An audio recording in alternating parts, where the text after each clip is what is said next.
Last Friday was World Heritage Day, and hopefully many of you took the chance to enjoy a long weekend. If you spent it in the Cape Winelands, you'll have been close to where our focus on heritage is, on the farm with the oldest oak tree in the country, and the place where our Khoi ancestors developed their wonderful recipes from the Fynbos thousands of years ago. Maar wat wel anders is nou, as toe, is daai botteltjie lekker wyn of twee, wat vir geleentheid geniet is. When one explores the Cape Winelands, or Franschhoek in particular, you're probably looking for a fine glass of wine or a touch of France. But when you scratch beneath the surface just a little, one discovers a rich cultural heritage that was once an integral part of life in these areas thousands of years ago. Whether through their wine, their music, their cuisine, environment, or simply through their museum, Solms-Delta Wine Estate's heartfelt mission is to embrace and celebrate all that it means to be South African. In this, the second decade of our fledgling democracy, the notion of South Africanness continues to evolve. Ignored or simply forgotten narratives are, however, beginning to re-emerge, giving us a fuller sense of who we are, and certainly a more inclusive sense of who we are. We are discovering that these forgotten histories, no matter how complex or difficult or painful or even inspiring, are the very basis for our common future. In everything they do at Solms-Delta, they try to honor what it means to be South African, to be hier vandaan, in an honest and open way that unites all of our people, cultures, languages, musical styles, culinary traditions, flora and fauna, historic landscapes and buildings. There is a nearly forgotten treasury of indigenous plants and trees here on the estate. They are now firmly rooted in the Dik Delta Fynbos Reserve.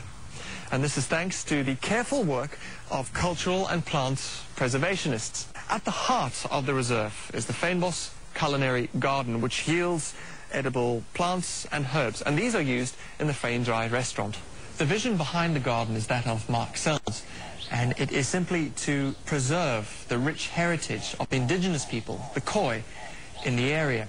The original settlers' lives revolved around about 400 species of plants, which not only nourished them, but healed their ailments.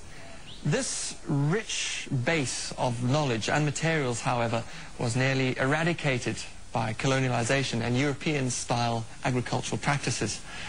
Mark, could you unpack that vision for us just a little? I think an important part of what formed my vision was that I left South Africa during the old days and missed it terribly. And I think that there's something, you know that old saying, that absence makes the heart grow fonder. And in my case, nothing could be more true. So when I came back as a South African, you know, I feel as if I'm coming home, but I also feel that I can see it a bit like an outsider and can see some of the things that we take for granted. You know, I just am so happy to be back here. And so what I've been trying to do here at Solms-Delta is to explore and in the process sort of celebrate this South Africanness that I missed so much. One of the things that excites me so much about this part of South Africa in particular is these layers of influence.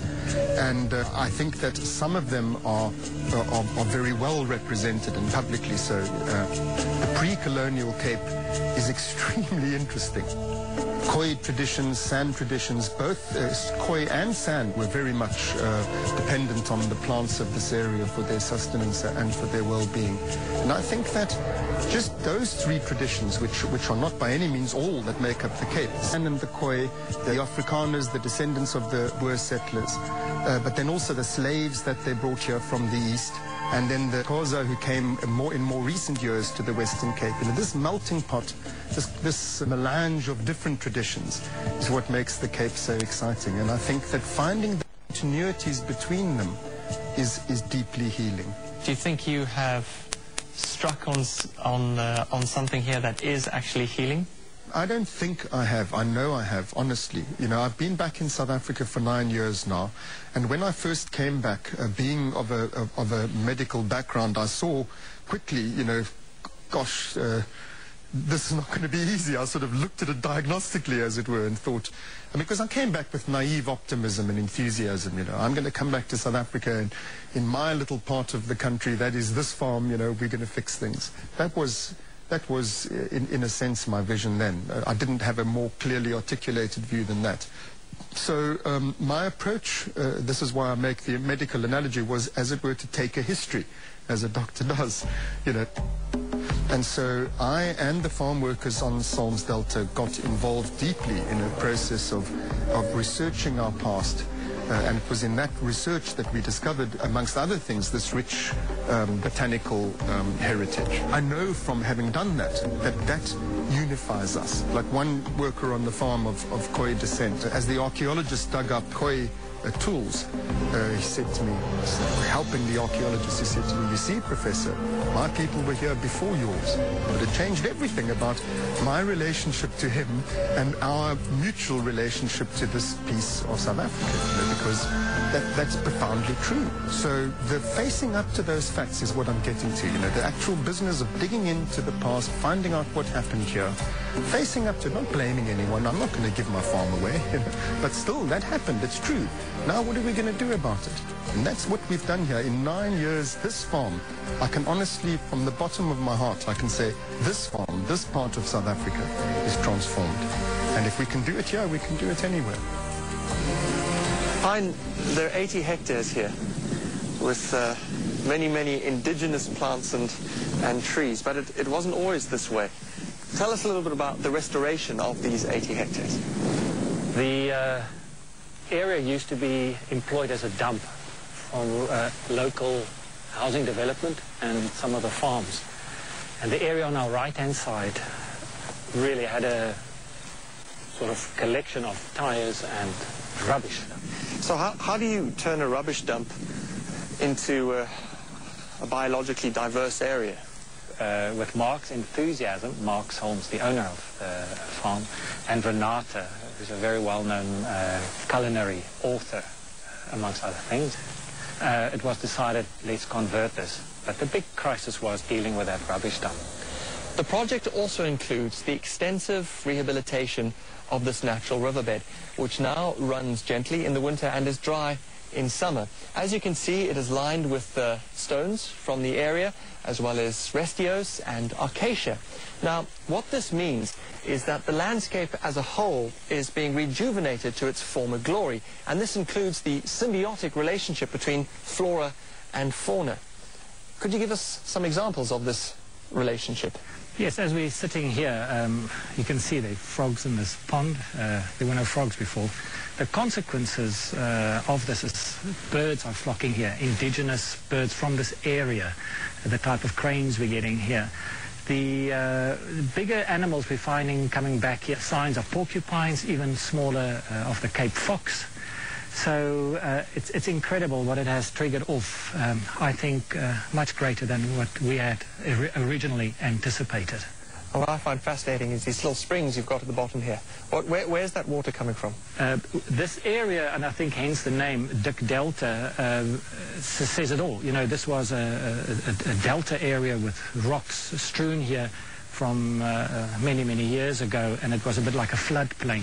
So what's happening is that water from the surrounding beautiful mountains is collecting water, it's coming out here again, and when we've had rains, obviously we've got this natural phenomena taking place. During the restoration of the river course, there were signs that there was something here before. We followed it, and I think this is the result. And the rest of it is up to nature, so we're looking for a storm to sort of put that natural imprint on it.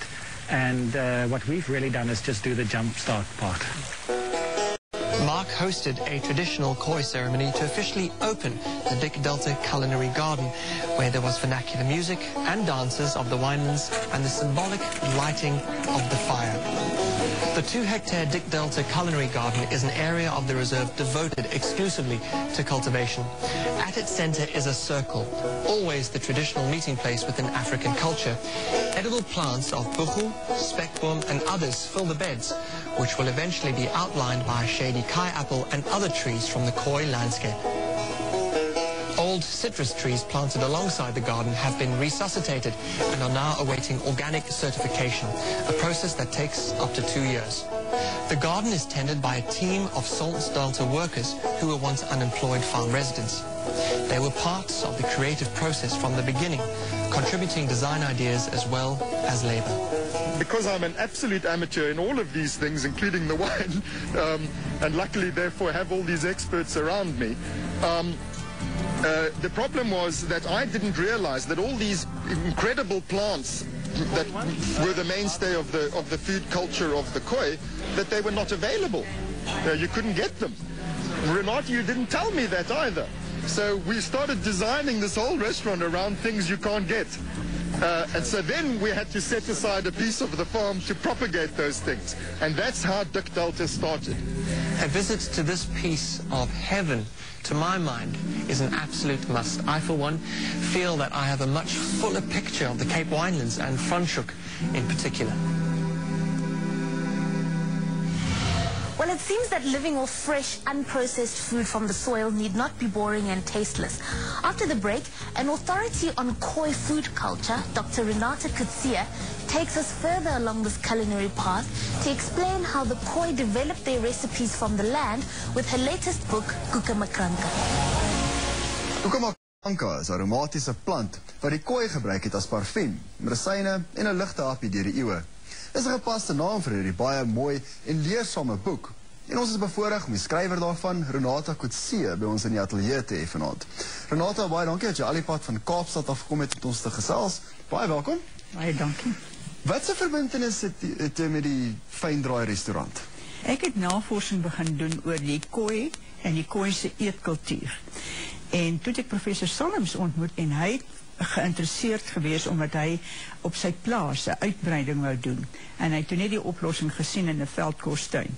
En so het ons toe 'n lys vir hom saamgestel en het hulle die plante begin plant. En toe soek ons 'n uitvloeisel vir die plante en so die Fyndraai restaurant ontstaan. En die belangstelling in hierdie kruie en plante en tradisionele kookkunste, waar het dit begin? Want ek het 50 jaar gelede in Amerika studeer en in die groep by die voedselwetenskap was ons studente van oor die hele wêreld. En toe kom ek agter my elke volk het sy eie tradisionele kookkuns en ek het begin wonder wat is ons kookkuns.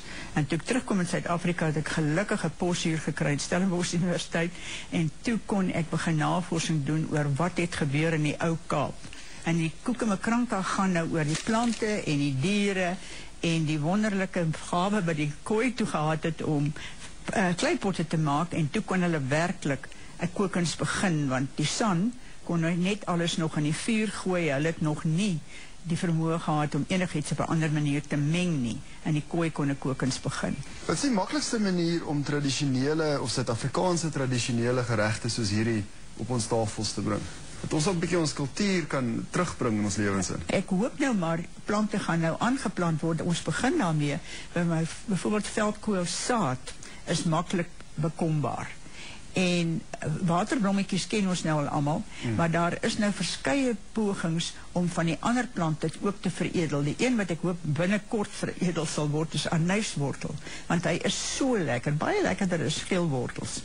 En daar's 'n hele klomp ander wat regtig die raaptol is so 'n fyn smaak van raap. Hy's 'n eintjie.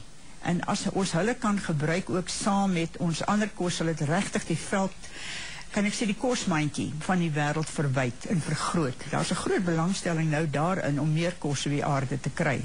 En die kos wat gereeld deur die Khoi gebruik is, sou dit wonderlik wees as dit veredel kan word en nou op die tafels kan verskyn. Dit klink regtig heerlik. Hierdie boek, Kukamakranka, gaan hy ook in Engels beskikbaar wees? Hy is al op die rakke, maar ons hoop die Engelse vertaling gaan die 1 Desember op die rakke wees. As ek weer in die Kaap is, gaan ek verseker aan die deur kom klop en ek wil 'n bietjie van hierdie bokkomstert sop proe, minstens. Baie dankie vir die kuier. Baie dankie. Now,